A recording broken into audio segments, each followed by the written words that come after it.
Hail, hail, the Celts are here. And what the hell do we care now? I've liked, I've shared, and I've got you here to slag your hair. I've got on the flagship podcast with us this week. It's none other than the man that owns the bus, the man that controls the bus. It's Boycie.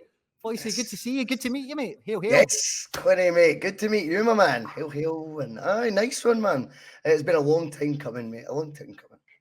Yeah, and for me, it's definitely a long-time listener, first-time caller kind of thing. And the live chats on the Boycie Bus as often as I can get in there, which is great. And I find you, Boycie, but at a time where there's not really much cause for smiles and good times and laughter. Where at the moment it's round about Celtic Park, it's like the opening scene of Saving Ryan, Saving Private Ryan, round about there. People are getting stretchered off, people are in the ward, the infirmary. We don't know when they're coming back. We don't even know if we've got a defence for the weekend. And we don't even know if reinforcements are coming. You know what I mean? Mhm. It's one of those things with Celtic when it's all going plain sailing, and you think, well, it was a big deal losing Ange, and you replace them with the guy who's won 7 out of 7 trophies. You kind of think, wow, we're actually building from a position of strength here, and not all Celtic's fault, as you suggest, with injuries and things like that, but in true Celtic style, from a position of strength, we can snatch defeat from the jaws of victory, as, Aye, as only we can. as only we can. You can say that again. I think that was definitely the vibe around the Rodgers return. It was like we are going to like try and put the foot down a bit more and try and capitalize on this position because you know, I think I speak for a lot of Celtic fans on this one, but going through that 9 in a row stretch we had there, we knew there was periods where the club were holding back, and it was like, well, we're going to get the job done anyway. And me personally, anyway, you can kind of bite it and deal with it, knowing that one day it'll pay off. One day, because of all this good practice and keeping our nose clean and doing all this stuff, one day it should flood through for us. And maybe the Rodgers appointment made me think maybe now was the time, but maybe not. So I think like coming into the summer of the now, like we've just had, we're in the final week, boys. Say Brendan's just did a press conference, and it's one of the ones where he's probably spilled the most about actually like, yeah, we're going to go and make some things happen all of a sudden. Mm. Have you heard the quotes yourself? No, not long in from my work, but yeah, we can go through some of the quotes. I'd be more than happy to do that with you, big man. Absolutely. One thing I would say is with regards to his messages that he's been putting out leading up to today's press conference, that he seems to have went in a direction of travel that got us really excited as well. It wasn't just the fact it was Brendan that had came back. I think when you're opening up with "I'll see you in May," and then saying things like, I'm here to make an impact in Europe. I'm here to win again and make an impact in Europe. Then to, I'm here to coach the players that are provided to me and things like this. I'm paraphrasing, of course. But when Yeah, it gets to that, you feel like the instant momentum that he'd sort of built with these initial sort of quips had sort of diluted a wee bit. And the biggest fear I think many of the fans have, and I need to get this copyrighted, was that we get end up with Rodgers light, because that's not what we want. And I think if he's came back, he's got to be the same. He's got to be the same as before. That was a guy who had too much to say in the boardroom or not. So what? Sometimes these guys need not just a little nudge, but they need a big push. And I'm very much like you, Quinny. I was in the boat where I thought, wow, if they've brought him back, maybe we've seen off all the rainy days when you think of COVID and all that, have proven that we are going to be financially stable no matter what. And therefore, by bringing Brendan back, he'll have been given basically the assurances that he wasn't given last time round. And now it's win-win. It doesn't look so far like it's played out like that, but I'm sure we can talk about that as well. yeah. I think like it's one of those ones. I was thinking about it earlier today before we get into what the manager actually said. That it is one of those ones where I don't know, for the first 2 games and stuff like that, we're going to sit and watch the matches and be happy with this guy. Oh, why did they start him? That guy was terrible. But the manager, as much I know he sees him on the training pitch every week, but some of this stuff, like you can't really see it until it's on the pitch. You can't really Mhm. see like what are we missing until you play a few teams, and then it's like in the pudding, as it were. And like again, with whatever assurances he's got, like he will obviously still have some sort of leash. So I think when it is like, I think it has to get to the stage where it's blatantly obvious. Yeah, we're missing a Jota type. Look at the Kilmarnock game. We Yes. couldn't unlock the door. It's blatantly obvious. Now there's no arguing. There's no can we get by without this anymore? And now the door, we're firmly at the door of the defence now in this way because Vickers is out for 8 weeks. Narofe, Mm. Narofke, whatever we're calling him, Naroke, is out for about 8 Rocky. weeks as well. Yeah, big Rocky boy.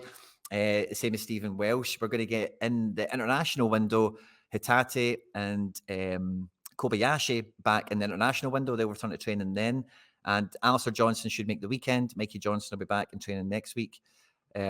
So they're in defence is decimated. We think and we suspected he was after a left back, but now we're the next 8 weeks, Boycie, like you mentioned already, we'll be in the Champions League. Yeah, I mean the thick of the Champions League will go by in that period, and the expected defence for the weekend is Lager Bielke and Liam Scales. We cannot be running into Europe with that, can we? Well, yeah, I don't think for the Champions League that's a centre-half pairing that you would want. But again, if the focus is going to be in the Champions League for a bit of positive light here right now, but the transfer window could be going exactly as they expected it to, in the sense that for us to be able to bring in players that maybe we wouldn't be able to afford normally or pay for outright, loan to buys, or maybe just on loan, things like that, but that are really going to be definitely of that higher standard we normally can't achieve. Are we really going to be able to get them before the last week of the window? I don't think so.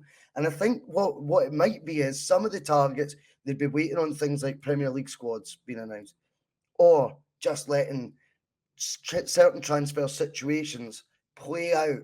And then if that player is still available, make your move at the end. And whether it be, I know it's not what people want to hear about loans to buy and things, but maybe we've got to be a bit creative in the way we go about bringing in players if you are on the mind of the Champions League. Now, to flip it, obviously Stephen Welsh picked up a knock as well. 3 out of 4 centre-backs at Celtic injured. I mean, that is his top 4 centre-halves, and 3 of them are out.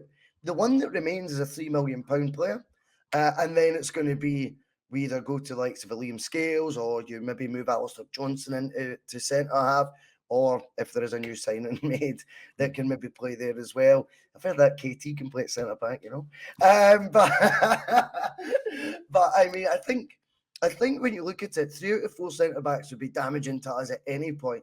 I don't think the answer can always be, just to play devil's advocate, can always be, we've got a guy out for 2 months, right, we'll go buy another one. That's not quite going to work either. If you told me at the start of the season we would begin with 4 centre-halves, one was £3 million, one's 4 and a bit million pounds, and you've got, Cameron Carter-Vickers, who may have cost 6, but it's worth 10 million upwards or whatever now, 15 million upwards, whatever.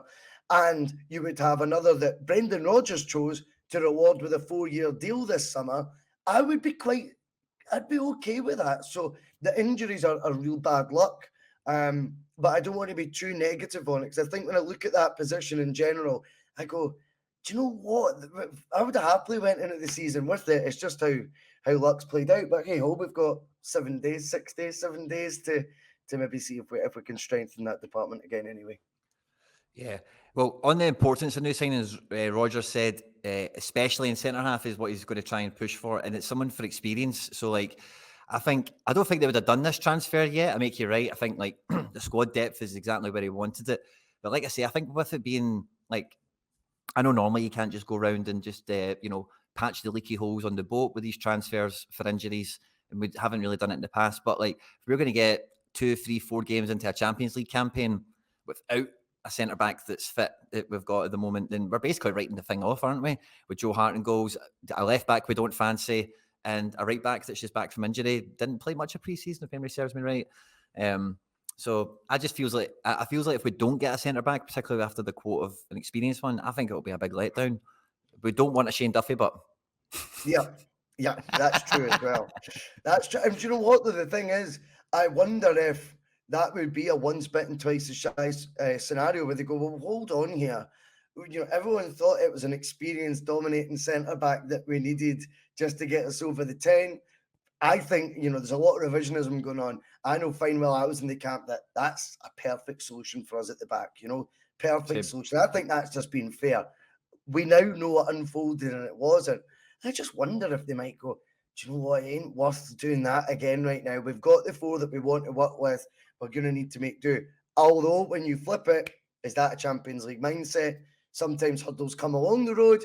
You just need to be ready to tackle them and rip up your original plan and go, look, we're going to have 5, and try and at least give the group, the care and attention that it deserves. But notwithstanding that, I wonder if it'll be like the top priority. I think they might get in someone that can maybe play a variety of positions, Quinny, and it would be maybe if they could play left back and play centre back, or like St Johnstone play right back and play centre back, or in the case of Iwata, whether is it the level or not. The story is that he can play as that sort of number 6 and a centre back, and I wonder if it might be something like that comes in, that they will plug the gap at centre half initially, but then they'll have his future Celtic career sort of paved out to be in his preferred position, his more natural one. Yeah, that would definitely make a lot of sense. And I could definitely see them making a move like that for sure. We've seen a few rumours as well, like, and that kind of talisman since Jot has left. We've all kind of seen the writing on the wall that we need a guy that can beat a man, can unlock a door, can just make something magical happen. And we're only starting to get some links recently now. We had some links right at the beginning of the window, but we've got a link to Costa Rican or Honduran guy. I forget where he's from, but he plays in Greece at the moment for Aris. Palma, yeah, that guy. So he's been linked, and he seems to be like quite a direct enough type of winger. And I think there might have been somebody else that was really probably just clickbait. It probably wasn't anything. So it definitely feels that there's a few moves towards that. And like you say, Boycie, at the beginning of the window when Rodgers comes in, you think, oh, we're going to be going from a position of strength. You also then hear the board, and you'll remember this as well. I'm pretty sure it was under Ange before we even sold Jota, but it was like, oh, our transfer spend this summer will be. There was a number that went around, the rumour mills and all that kind of stuff. And it was like, I don't know, 26 million, wasn't it? Yeah, I think 30 30 million. I think a lot of people felt that there was, I think you're right to say as well, it's not even about the money. We just felt there will be a war chest of sorts of accommodate. When you look at the other optics, again, I'm not privy to the exact numbers, but the stories are that Brendan's now the best paid manager since Brendan Rodgers, which I'm sure he quite likes. And apparently we broke the Henrik Larsson record wage as well. I think that they believe that's the Cal Mack, potentially Kyogo as well. Now, that would indicate, and these sort of moves were done way earlier in the window, way earlier. That's sort of looked like Celtic then meant business. Okay, we broke a wage structure in that department. Next up will be the transfer fee. Like, that's what we thought. There is still time to do that. This is what I keep going back to. And maybe the guys that would break a transfer fee, but become with a wee bit more distinction, maybe more of a rubber stamped guarantee of quality. Maybe we'll just need to be, I know patience is a virtue and all that. And this is really a stressful time. I keep looking down at the date there. I'm like, wow, the 24th really is cutting it fine. But there is still time for there to be a few sort of blockbuster headline catching. And I always say this about signings as well, Quinny, sorry for rambling, but I always say this about signings as well. See, when it comes to it, I think as football fans, we deserve moments of, can you remember when? And I think you get them sprinkled, but nowhere near littered enough at Celtic throughout time. When you think, can you remember where you were or when we signed Robbie Keane? Roy Keane, like remember when we appointed Brendan Rodgers first time round? These things don't happen enough at a football club like Celtic for me. So I think we deserve that type of thing. I think there will be work trying to do it. Will we spend over 30 million this window? Do you know what? We still might, because I think people maybe have been a bit quick to overlook players. Had Ange been in situ right now, they wouldn't have been dismissing so quickly when they've arrived. And I think Brendan, that's not his fault. Celtic were signing these guys anyway, and I don't think they're getting as fair an observation from people as what they would have got had them been Ange, because people would have been led up the garden path a wee bit more, that Ange was more heavily involved in the signings of them, as opposed to it being so black and white that these are Celtic Football Club signings. Brendan's not signed anyone yet. Whereas I think more people doing, Ange has his paws all over that guy and all over that one, and would have been more warming to see what they could do. Whereas I think a lot of fans' eyes have not, take Rocky and Lagerbilk out there, and you go, my pronunciation was shocking there. But we take those two out, and I think the other players are really got an uphill battle to even try and get sort of favour from the fans. I know they'll say they'll support them, but I think they've been almost dismissed a wee bit more than what they would have been had it been Ange Postecoglou's still in charge. Yeah, no, that's definitely a fair point. I definitely feel that with maybe the Lager BLK. Norofsha, I think, kind of hit the ground running pretty well. Yes. But yeah, no, I make you quite right on that. I think it definitely is a perception thing. And I think that's maybe a little bit of the lore, the kind of fairy tale that went around Ange, because we heard from signings like Ange phoned me. And as soon as he phoned me, I knew that was it. I was coming, Yeah. Yeah. The Ange whisperer, I mean, we had all that. Whereas with Brendan, he's just like, they give me a list and I say aye or no. You know what I mean? And then that's it. That's the kind of vibe we get from both of them. So it feels like, as you say, maybe the pause are on more. With Ange and with Brendan, it's maybe, and again, it's just the perception from the outside. I'm sure Yes. Brendan phones players and talks to them all, of course. But for us as fans, that we've not heard the Brendan whisperer stories yet. Once we get somebody saying, "Oh, Brendan phoned me and told me what a beautiful, wonderful human being I was," and and how I was going to further my career at Celtic and stuff like that, then maybe that thing will maybe move to Brendan as well, eh? Can I ask you something? I wonder if this is a problem, right? See, the thing is when Brendan's came back, and I know I said about Brendan Light, but maybe it's just going, I'm just going to play it and bat straight down the middle this time. Do you know what I mean? I'm just going to answer honestly. I hated the fact that I was accused of X, Y, and Z the last time. It broke my heart. This time I'm just going to be straight laced. And I just feel like, no. I think one of the reasons we were so upset you left the last time is because you really did capture the imagination, particularly in his first summer, with the signings of Scott Sinclair and being able just to have a conversation, and I've worked with him so long, like a son to me, all that sort of patter. I think you kind of need all that sort of buy-in. So I hope he's not been put off doing that because of his exit last time, because up to his exit, the reason we were raging is because no one wanted you to go. So whatever you did to get yourself to that stage last time, do that again now you're back. That would be my advice. So yeah, more of that content, definitely. As long as I'm here, he'll be here. If he wants to dish that sort of patter out again, I'm here for it. Yeah, big time, for sure. I think as well, like with that's definitely maybe something I'm sure he's aware of. But yes, it's definitely an understated factor around it all. That part of the reason there was so much upset is because nobody wanted him to go. You know what I mean? And it was, the knockouts of the European ties that we had were obviously shocking. But we were signing players from PSG's academy, and we were going to get Moussa Dembele ahead of Premier League teams wanted him, and he was coming out the Championship, and he could have done this and that. So yeah, no, I'm with you all the way there, and I hope it isn't a kind of negative change in that respect, because you would like to think that he is talking about, I'm back and I'm here to achieve more than last time, and that is what brings us back to what we're chatting about at the beginning of the pod. You'd like to think it's about Europe, it's about getting more points, but getting more revenue, more money in, and then progressing there on in from there. But looking at his comments, he's talking about it is really important to be getting new signings in and all the rest of it. When you're talking about the contract extension stuff that we've all found really exciting right early at the window, what was probably the missing piece of that was Hatate. He never signed a deal, and then it's kind of rumbling on a little bit now. I'll give you my 2 cents on it, boys. I'd be really interested to hear what you think now that we're at this point. But I think he's been offered. I think, see, when we heard a bit in the last week, he's rejected a contract. I think Celtic are trying to give him a new contract. It'll probably be like 95, 98% tidy, wage increase, score a goal, get paid, and all that stuff. But they're probably trying to put on a big, juicy minimum fee that raises their profile of what they can sell players. And Hatate is probably looking at it and going, you've never sold somebody for 50 million. So, no, I'm not accepting that because I'm not getting kept here if a magical offer doesn't come out of thin air. So that's kind of the way I read it a little bit, because he is injured. I know he's got ambitions in the Premier League, but he's definitely been very straight with us and saying, I'm focused on Celtic, I'm focused on Champions League. So I wouldn't be surprised to see that resolved. But the Hatate thing has kind of been a bit of a fly in the ointment over the last couple of weeks. No contract extension, didn't get played over Turnbull, and now he's got this injury. Well, yeah, it's interesting because I've always felt as well that I know the story seems to be circulating now, and I'm not sure how accurate it is. Like he's rejected a contract recently, or he's maybe just said, "Look, let's just put it on the back burner."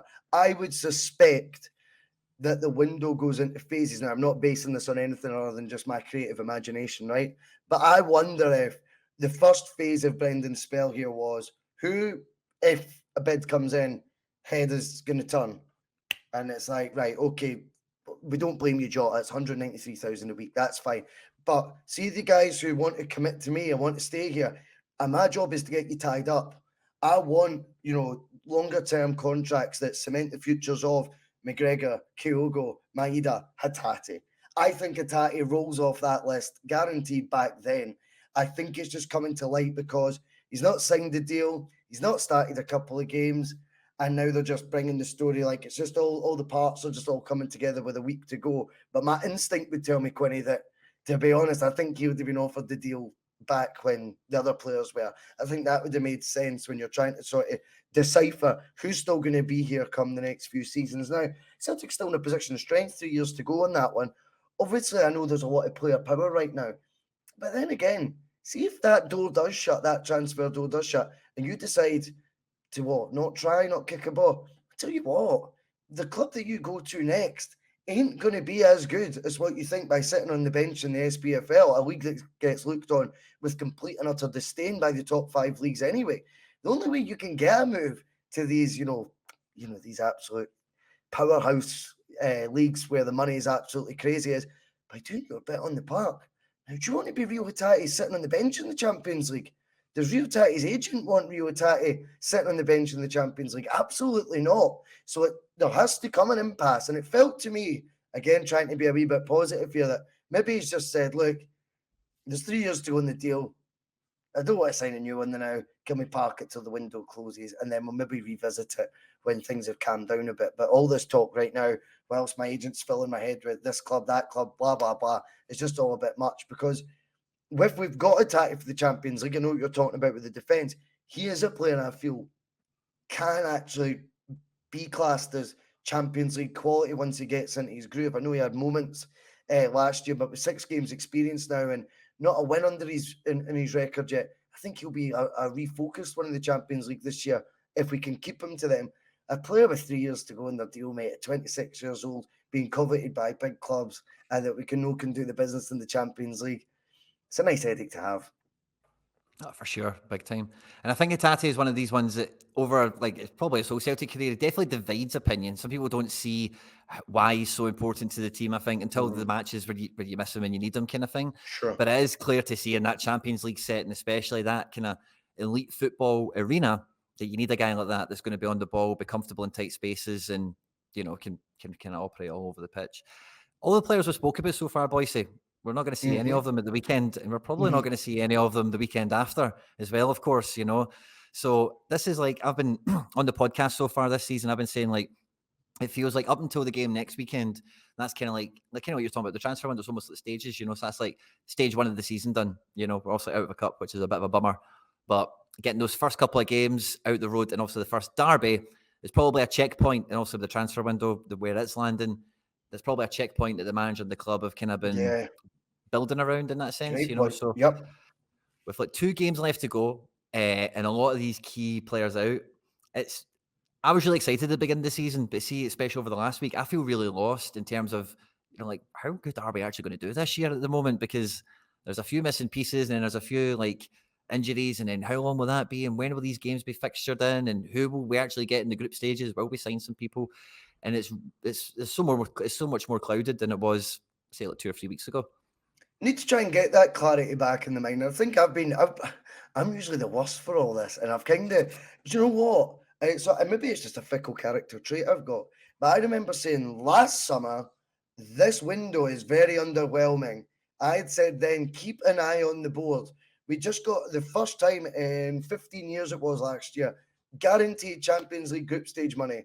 And we have brought in 2 players that were already agreed a fee with the summer before. Therefore, that money, whether you like the term ring-fenced or not, and maybe that's not completely accurate, it was money set aside that, well, once they go on to do what they can do, we'll get them over the line.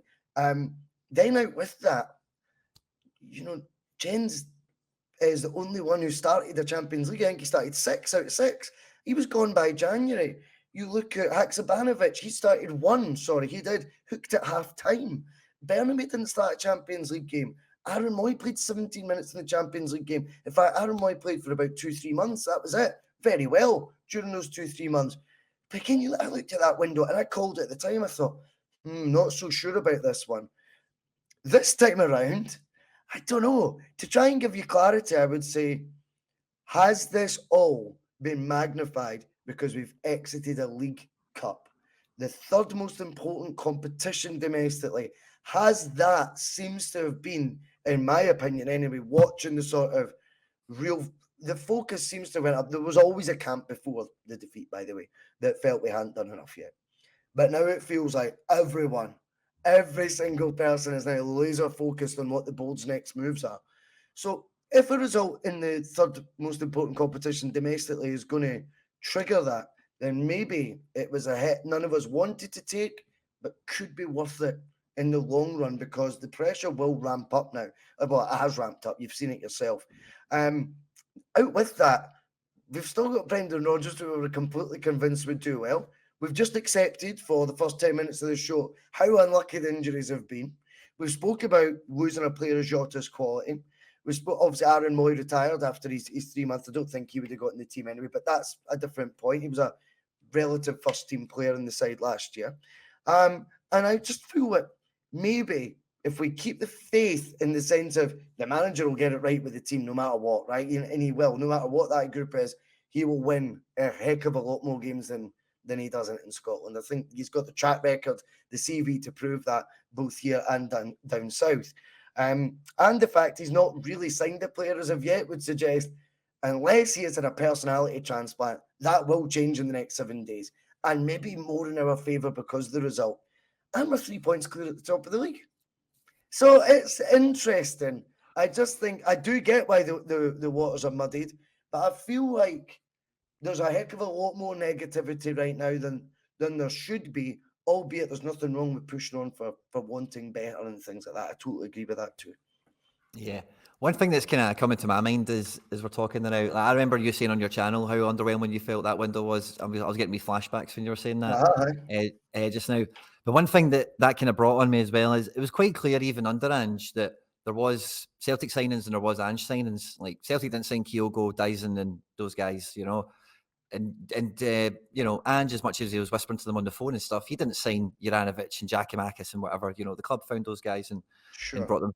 For me anyway, you know, that's the way I kind of see it. So if there is that kind of dichotomy, that kind of, you know, there's two things kind of going on maybe in the transfer policy where the club will look after the club, we'll look after getting into 3-4 million quid guys, and we're going to give them to you. You better bloody do your best for them.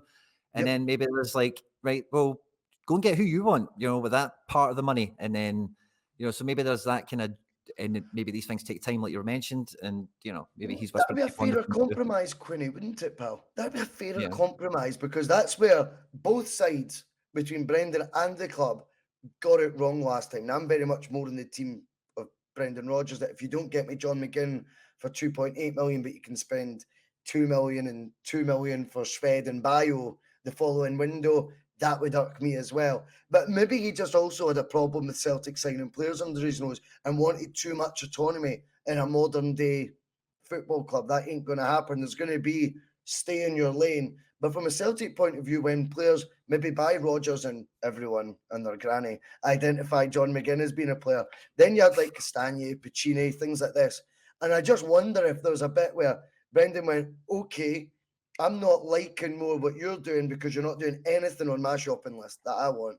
I think we got Malumbu at the end of that window as well, if you remember. It was crazy. And I just wonder if the compromise, as you rightfully point out there, is we're still going to do the Celtic thing. We actually think the scouting's a lot better than when you were here last time. You might actually have more nuggets that come out the cluster of players we'll get each summer window. And also, we've heard you out. And if you come to us looking for a player we think's of a realistic fee for Celtic to pay, we'll do our damnedest to go get them. I think that's what I would have guessed the summer conversation was before he took over. There were 7 days to prove that right, of course, and that's where the worry comes in. Yeah, and the worry comes as well, well, I guess that would ease the worries if Brendan does go out, say he gets 3 men of his own, he goes and gets a Dyson, a Kyogo and a Hatate of his own, you know, from whatever league championship or from Belgium or from France, wherever he's going to go shopping. Then that will change. But outside of that, the main worry I've always had, particularly when it comes to whoever goalkeeper we sign next, it's like, what standard are we going for with the top signings? You know, I mean, are they a 5 million guy rather than a 3 million guy? Because that's not really touching the sides for me. You know, it's not really making much of a difference. You know, like and again, no one said it, and Brendan was quite quick to like do some quotes after a week or two saying like, oh, we're not going to be spending 15 and 20 mil. But I still firmly hold the expectation that the transfer record should be going in this window. You know, like the number we both kind of agreed with, everyone was kind of in the consensus of that, there's about 30 million quid floating around to go this window before Jota goes, before Jota's sold. So I find that, That's a good point. you know, I mean, the record is what, 11 mil or something like that. It's Chris Sutton or Edward. It's one of the two of them. And, you know what I mean? And I said at the time, Boycie, I think that £30 million would have been a gross figure rather than a net figure, which means Jota's going to pay for all the business, basically. And that is kind of the way it's going so far. I hope that is not the way it goes. But that was my first suspicion when I heard that number under Ange. I was like, that's going to be a net number. We're going to sell somebody for that. Yeah. My gut, you know, but I hope not. I hear you there. I wonder with that. I mean, obviously, you would like to think you could push the boat out more when 25 million arrives, but then realistically, they might think, well, what player, how many players are we bringing in here that are going to be of that sort of level in the one summer? I don't know. That's not me making excuses for it. I generally don't know. I think we would all be content, even with the Jota sale. I'd appreciate the net spend to be extremely low. But I think we would all say, if we spend 30 odd million this summer, we'd be pretty happy or pretty content that from what we had, then you factor in what you've lost, and then you spend 30 million, we probably should be in a bit of a better place, I would imagine, than where we were before. But I just think that when it comes to the cost implications of players, Celtic, for whatever reason, do seem to lose their sort of purpose a wee bit, the sense of backbone that you require. I think that elite mindset. I was watching the Champions League qualifier midweek, and it was interesting that in commentary they said PSV Eindhoven were playing their record signing. Just signed this summer. Interestingly, we know PSV weren't in the Champions League last year because they were put out by Rangers. This summer, they've broken their transfer record, already signed a 7 million and a 5 million pound player from a couple of different leagues. And when I look at that, guess what? They're playing in a Champions League qualifier again. Now, those last 2 summers, we've had guaranteed access to Champions League football. And interestingly, if you remember, Quinny, when we used to have these pesky qualifiers to have to compete in, and we didn't make a great job of it, there was a small element of sympathy, I think, to the fact that, well, you don't want to overplay your hand and then not qualify just because you've brought these guys in, think you will. Well, it turns out that was all nonsense, because now when we do qualify, we still don't, gamble early. I didn't expect us to gamble early. I expect it to be later in the window, not because it's right, just because I expect that's what my expectations are. But really, when you hear those PSV Eindhoven stats and things, I think it's pretty comparable. We've got about twice the size of stadium as them. TV revenue, they'll make more in Holland, but we'll make more in other commercial avenues and things.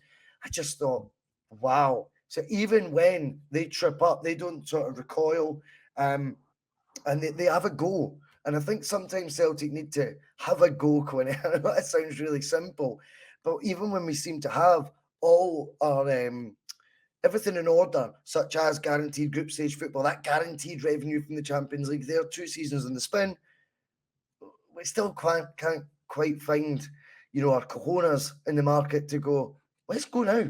Let's get the players in now. And instead, we're still in that halfway house come the 24th of August.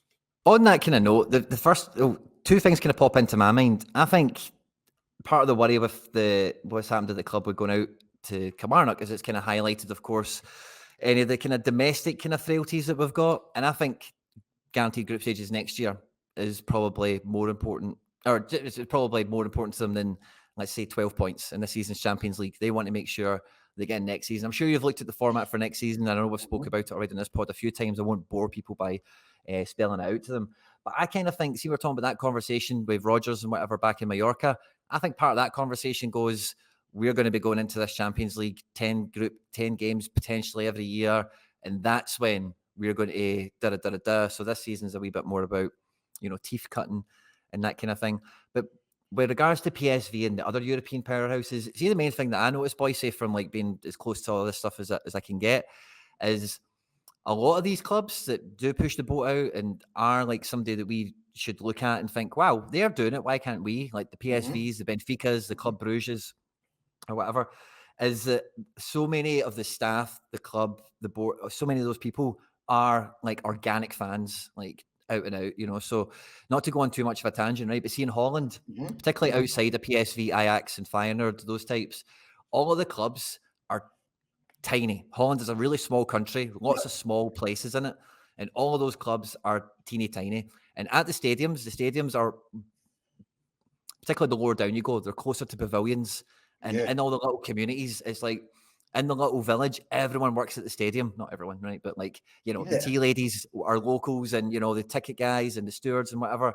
And then the feed down that they have, it goes from the top to the bottom. But then like all the kids that grow up in that village, in that town, they go there, and then maybe their catchment area is PSV. So if they're really, really good, they end up at PSV eventually. But if they don't end up at PSV, they stay in their wee local team. And that's kind of how Holland kind of runs around. And because of that, the structure of these clubs is top to bottom, like fans. You know what I mean? Like guys that are like Volendam fans or PSV, you know, like these guys that are like inbred into the community of the club, if you get me. So like when you see PSV, you see Ajax and all these clubs, like see all their guys that are doing talent ID and scouting and all that, they are legitimately thinking about the best thing on the pitch at every turn, if you know what I mean. They're not thinking about balance sheets. I'm sure they have to account for these things, but it's not the objective of these things. It's more, you know, like PSV 2 or 3 seasons ago, I don't know if you'd have seen this, Boycie, but they signed Mario Götze out of the Bundesliga. Right. Yeah, I mean, after he'd won, I know he had some health problems and stuff, but can you imagine Celtic paying Mario Götze 80 grand a week to come in Glasgow for a few seasons? It wouldn't happen. Yeah, I mean, for a World Cup winner, maybe you would. Anyway, so I think that Celtic is in a really weird position where, like, the internal workings of the club feels like the fans and like hardcore guys that are bought in. We know some of them are maybe just jobs worths that are here for a payday, and I mean a payday in the sense that they're getting paid to clock in and clock out, do their work and go home kind of thing. They're not like us that bleeds green kind of thing, you know. And I think it's that kind of thing we're missing. And when you look at some of the clubs, again, I won't name them all, right? But like Ajax, you know, quite famously, their sporting director for about 5 or 6 years was Van der Sar, former player, guy players respect and, you know, that kind of thing. And as they lose managers like Ten Hag, and, you know, they've had a lot of manager churn over the last 5 or 6 years, he's always there. And he's talking to the players, and he's like, oh, right, okay, we've sold that guy. We've been scouting this other guy for 2 years. I already know about him. And they bring a manager in that plays the same philosophy. And, you know, like you said, we've both said before, like already, like the manager is kind of in a wee bit in that mold now with the club where he's getting given some bits to play with, and he's maybe got some autonomy. But I would love to see, and I'm glad you've wore the Borussia Dortmund top today, because the first guy that comes into my mind when I think about this for Celtic is I would love an ex-pro to be in the Edwin van der Sar role. Somebody like a Paul Lambert or somebody like that who's got like a real career, a real pedigree. And I say Paul Lambert because he's played in Germany, he's won a Champions League, he speaks German, you know, he knows people that, you know, I don't know, like let's say if it was Neil Lennon, Paul Lambert knows different people than Neil Lennon. Got a bit more clout for his playing career, I would say. Yeah. You know, so somebody like that, you know, I don't think you'd get Henke to do that job. I don't know if he would take it. But, you know, somebody like that, I think would be, is that, to make my point succinctly, I think that person is the difference between being a PSV and being a Celtic. I think that's very, very interesting.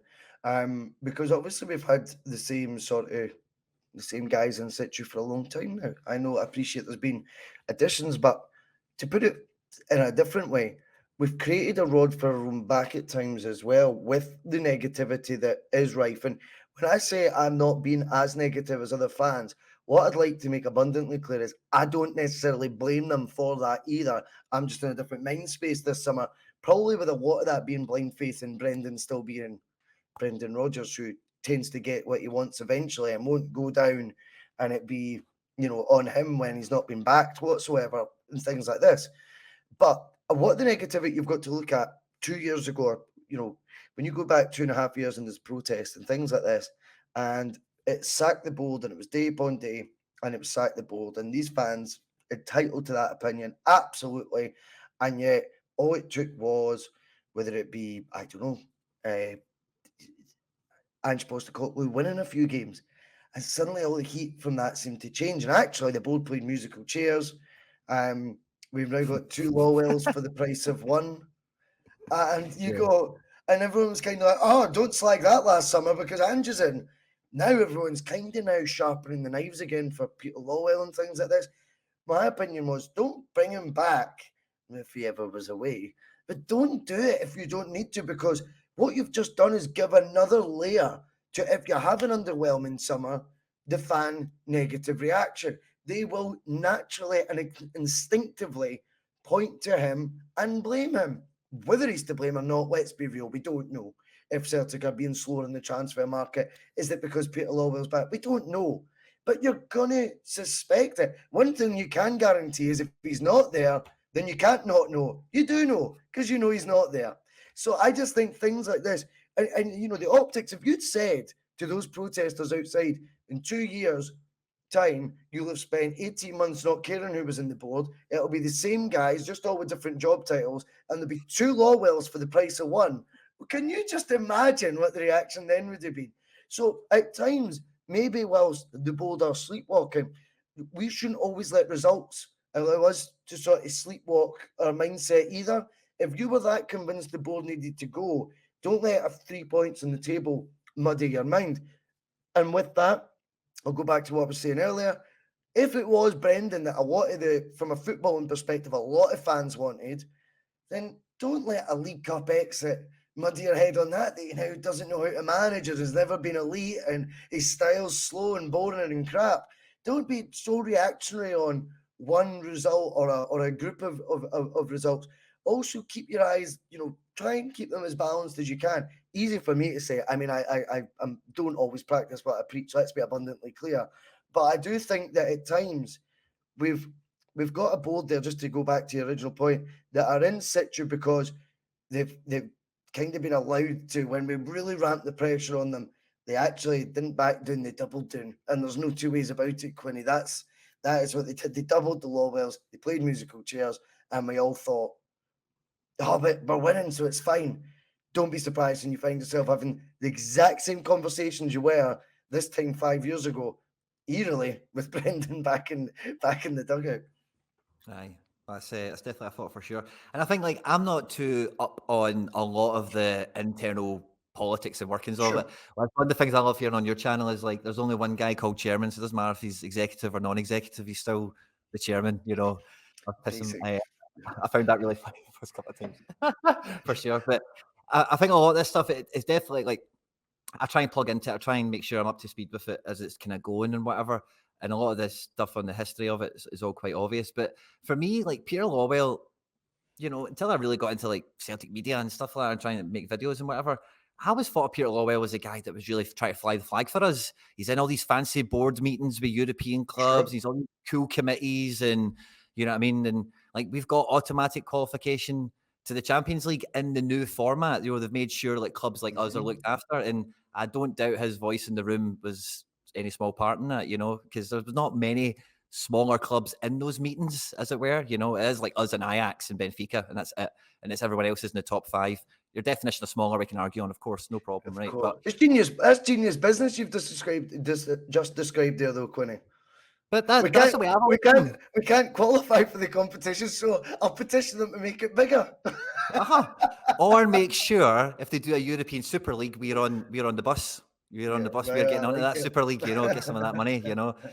So that's always been my kind of opinion of him. And then, like, obviously there's all their stuff over the last 5 years. Of course, it's obvious, and all the rest of it, and whatever. But that's one thing I don't think the fan on the street gives him credit for necessarily, is that he is keeping us right in with them, in that sense. And I think if there's any developments, you're only going to see, if not Celtic directly, the Scottish League being, like, not left behind, kind of idea. Yeah. So yeah, it's just something I thought I'd throw out for balance. But yeah, for me, I would like to see, like, a legend in the club somehow come in to maybe just be the football man of it all. We hear this.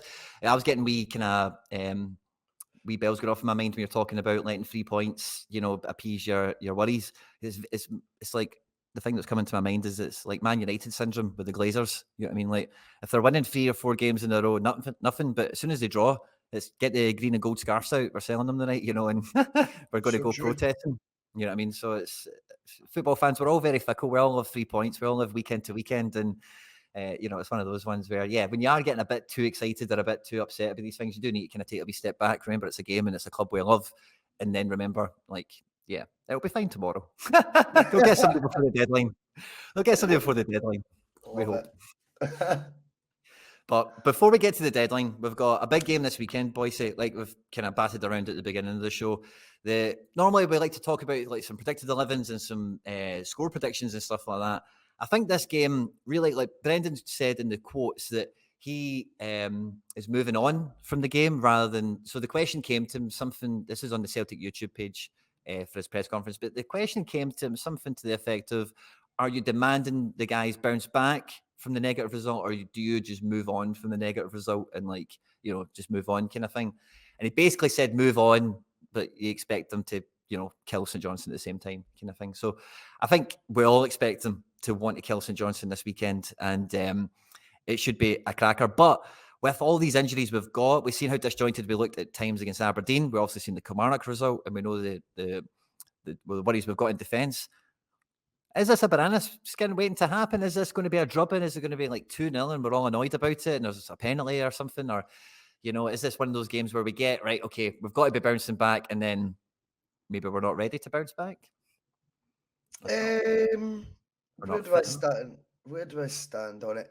I think to be totally honest with you, Celtic getting out of the goal, St John's have been terrible this season. I mean, my local team's still in Albion, beat them at McDermott Park 3 or 4-0. I think this could be the perfect tonic for us, if I'm honest with you. I think, when you look at the fixture list and you see that as the next game, you go, that's what we needed. That's the fixture that you needed after that real disappointment at Rugby Park. I wouldn't be surprised if it becomes like 5 or 6 and suddenly Brendan just finds his poise, has his swagger back and starts thinking, who's doubting that I can play attacking football here? I mean, have you seen the highlights reel from the last time I was here, for example? I mean, come on. What are we talking about? We don't all play the same way. Styles make fights. And, it took Postecoglou's style, 26, 27 years for him to even get to a major European club. So we can't say it's not without flaws either. And I think it's also be remiss to when it comes to how we've played under Brendan so far, to say it's that many miles away from the last 2.5, 3 months of last season in real terms. We had slowed down big time. Now, many will say that, it's once the league had happened. There was plenty of unconvincing performances, I think, since the turn of the year. That, yes, we got the job done, but if you remember, that kind of became the mantra. We know how to win. Things that, see, when you start saying that tells you the performance level itself must not have been great. Now, of course, knowing how to win is key, but I think the performance levels haven't dipped as drastically from the tail end, not even the tail end, the last third of last season, Quinny, as much as people are making out. People are jumping from Brendan's first end of his first spell to now, and that's just irrelevant because it's 10 different players that are starting every game. It's just a pointless observation. But what the real one you can look at is the vast bulk of that team is the same as what finished last season, and I think the performance levels have kind of dipped a wee bit from there, but not by a great height. I think Brendan will find his poise, find his swagger this weekend, like I say, and I think it could be 5 or 6-0 at home. I'll be bold. And I'm certainly hoping so as well. Yeah, I hope so as well. I've predicted 5+, but I'm trying to hold myself back because early season I was saying, yeah, I would fancy us for a treble. Yeah, I'd fancy us for a treble. Yeah. And also that's gone quite quickly. So I'm trying to temper my enthusiasm and I'm trying to think, right, let's try and live in the real world. Do we maybe not spank them?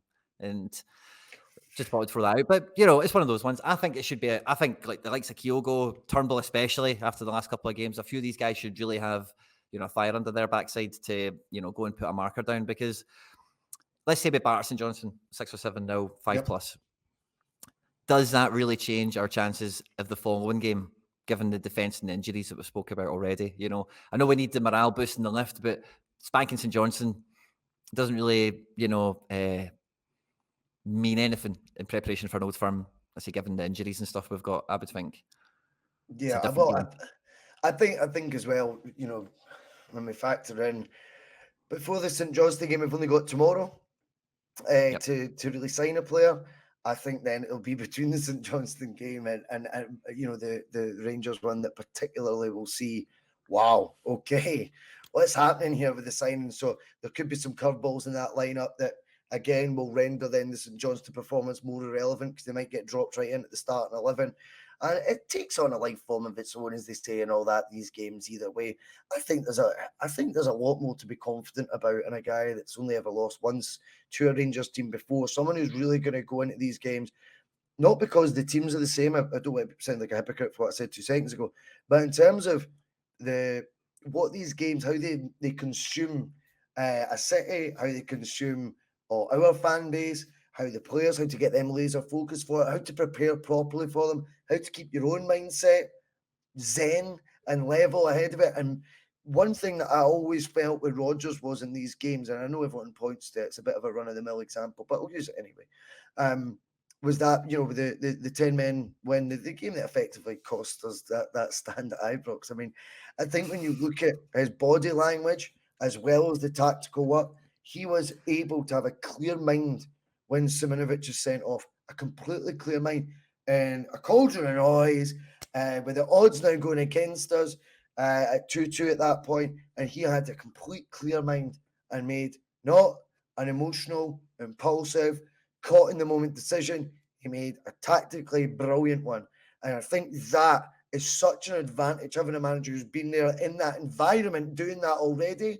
When he goes into this game, he will not play the fixture. He will play the 90 minutes that are in front of him. And if he needs to make and implement changes in game as well, I think he'll prove himself to be, I think, a wee bit more adept to that than what even Ange was. And it's not about always contrasting and comparing the two.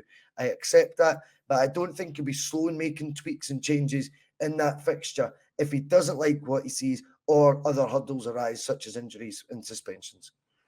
Cards, red cards. Yeah, no, I'm with you on that. And it's definitely an understated part of the fixture as well as like the game management of it all.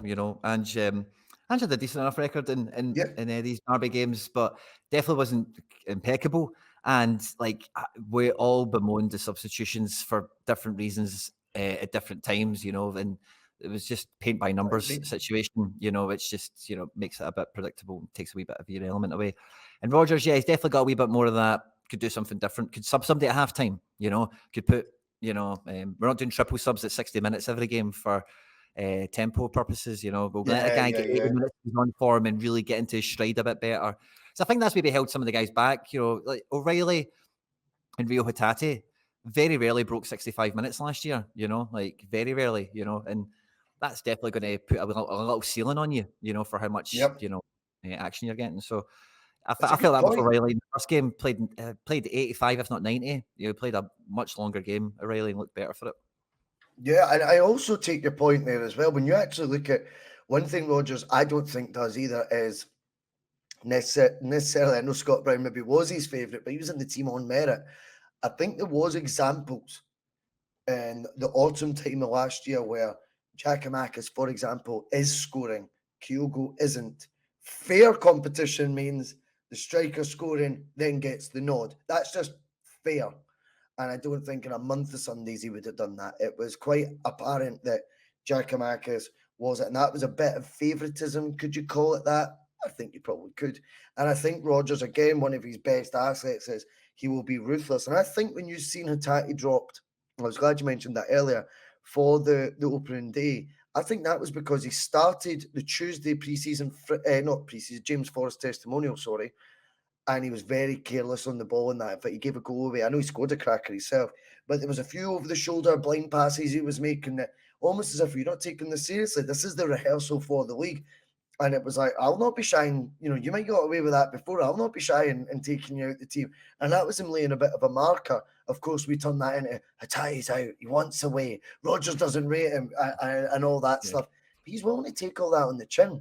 And I think, in fact, the more we're talking the other now, all the stuff that's led us to talking about the next fixture, all the sideshows that are going on right now, I still back Brendan to be able to make every decision, whether it be in the transfer market that he does have any sort of power of, and on the park, whether it be against St Johnstone or come Rangers, all the noise that happens in the next 7-8 days, and there will be a lot of noise, I think he'll still be able to make clear-cut, concise decisions. Yeah. And the stuff that he's actually emphasizing is like strength, quality, and then the recent quotes he's emphasizing maybe a bit more experience and age profile, So if he does get his way, like you've said a few times, Boycie, and he does get some big, strong, quality players in to play whatever positions it might be, then that could be a pretty decent upgrade. You mentioned yourself earlier that you caught a bit of the Champions League qualifier, Rangers PSV. I didn't catch that one. I watched them in the round before. I can't even remember who they were playing now. It was a pretty rubbish game. Oh, Servette. They were both terrible, man. Yeah. You, I don't know if you watched them in the league or anything, but in terms of, have you seen much of them? Anything that you think of them? I find myself bizarrely watching their game against Morton, like fleetingly. I think once they got in front or they got a penalty, I kind of turned it off. Up to then, they were absolutely garbage. Midweek they were okay. They seem to raise it when it's a better team against them. I still felt on the ball. PSV looked, I don't know, 10 times more confident on the ball with the quick passing. Rangers almost want it to be a riot. Like, and I don't mean that in a bad way, but they want it to be just a wee bit like all about intensity, all about pressing, all about tackles flying in left, right, and centre. The everyone sort of turning on their heels a million times, and every sort of build up of play, everything seems to be a bit helter skelter with, and then just get across in the box if we do get a bit of space. I don't know. We'll try and temper that, and then it will come down to the football, and that'll be interesting to see how we do. I also find it interesting. We'll have a £3 million player like Home on the bench. They'll have a couple of £1 million players in that will be. Our own fans will be telling us, something really to worry about. And again, I think we at times have an inferiority complex where we look at.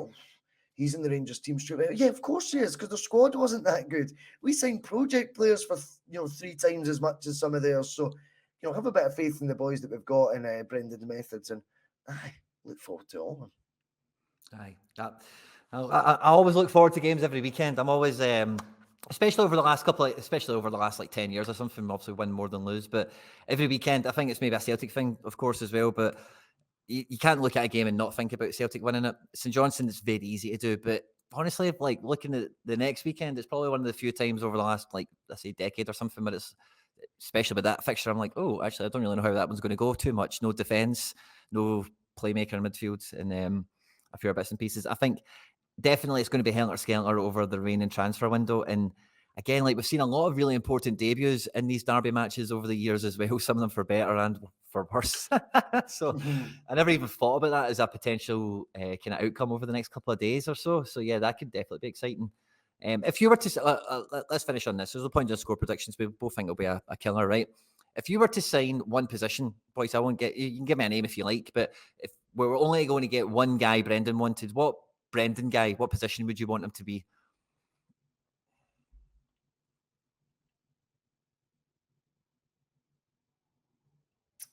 I think you would need to bring in a striker. That would be, I'll tell you the reasons why. I think if you actually look how he's utilising Kyogo in the more false nine, I think Brendan sees a heck of a lot more footballing ability in Kyogo. Not that Ange didn't, but Ange was kind of using Kyogo in a way like he just went, this will be a real advantage for us playing him up top. Kyogo's finishing's brilliant, the amount of goals he gets, he misses a lot too. But I think we've already seen some of the warm-up build-up play Kyogo's been involved in this season. I just think sometimes also we've went longer this year, and just that focal point, Giakoumakis I'm basically describing here, but maybe someone of that ilk. I always feel as well when it's your boy up top, there's just something that hits a bit different, and maybe the reasons why Ange was so determined to always play Kyogo, even if Giakoumakis was the one in goal scoring, because Kyogo was his boy. I think Kyogo will definitely play every week. I don't see any reason why he wouldn't. But I wonder if he'll go for more of a focal point right up top and have Kyogo sort of in that hole as well. And that would then allow the midfield options to become a wee bit more competitive with just two sort of competing in there.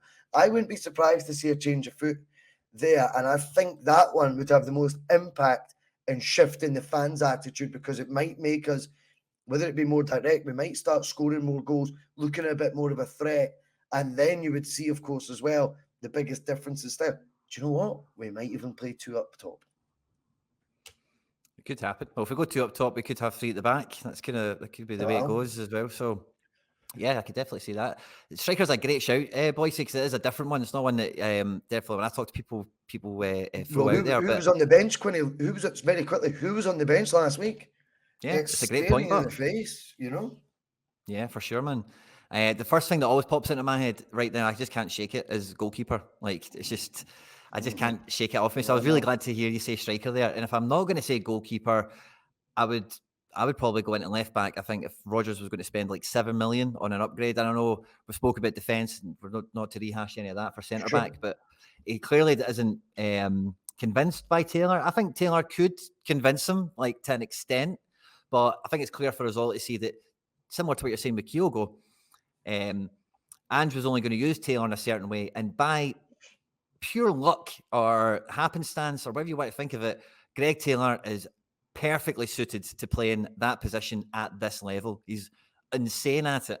But doing the other stuff or doing normal jobs as left back or whatever, he's just like a normal left back again, which is fine. You know what I mean? But he's not in the attacking mid position, breaking into the box and doing all this wonderful stuff anymore. And I think Brendan, who knows about Bernabe still? He's obviously still quite young between the ears, but I think if we had what we expect to see out of Alistair Johnson, if you get a clear mirror image of that on the left, then instantly that centre-back pair, and whenever it does become fit, it just feels more like a unit, I think, because Taylor, for as long as we're going to look at him now under Rodgers, we know Rodgers has probably got a wee clock above his head, in that sense. So that can't be good as a player. Obviously, guys like Taylor and Ralston have gone on to prove people wrong and forge their careers. Yes. Taylor can do it again, but I think Rodgers, he's probably got his heart set on something like that, I think. And if I was going to get one Rodgers guy, I would take the left back.